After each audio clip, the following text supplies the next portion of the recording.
दारू पिणारी माणसं अनेक वेळा बौद्धिक चतुराई करण्यामध्ये पटाईत असतात. त्याचं एक उदाहरण असं की एकदा एक दारोडा आणि त्याची बायको ही गावाबाहेरच्या शेतातल्या वस्तीवरती अगदी साध्या छोट्या पत्र्याच्या घरात राहत असतात आणि ह्याच्या दारूच्या दोस्ताला बायको तर कंटाळलेली असते. एक दिवस हा नवरा दारू पिऊन घरी येतो.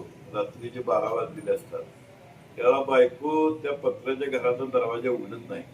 ती म्हणते की तू दारू पिऊन आलायस, मी तुला घरात घेणार. हा मद्यपी नवरा अनेक वेळा तिची विनवणी करतो, पण ती त्याला आत घ्यायला तयार होत नाही. शेवटी हा म्हणतो, तू जर मला घरात घेतलं नाहीस तर मी शेजारच्या विहिरीमध्ये उडी टाकून जीव दे. रागाच्या भरात बायको म्हणते, तू खुशाल जीव दे. मग हा एक मोठा दगड घेतो आणि शेजारच्या विहिरीत टाकतो. दप दिशी आवाज झाल्यावर बायकोला वाटतं नवऱ्याने विहिरीत उडी मारली आणि म्हणून घाबरलेली बायको त्या पत्र्याच्या घराचा दरवाजा उघडून बाहेर येते.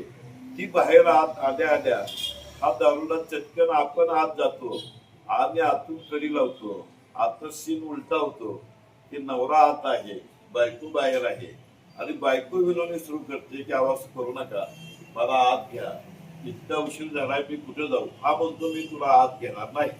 बायको म्हणते, तुम्ही जर आता मला आत घेतलं नाही तर मी दंगा करेन, मी अल्लाहला करेन, मी गल्ली गोळा करेन आणि सगळ्या गल्लीला सांगेन. हा आत म्हणतो, तू खुशाल दंगा कर, सगळी गल्ली गोळा कर आणि सगळी माणसं जमा झाली की मला सांग, मग मी कडी काढणार आणि सगळ्यांच्या समक्ष तुला विचारणार, इतक्या रात्रीची कुठे गेली होती.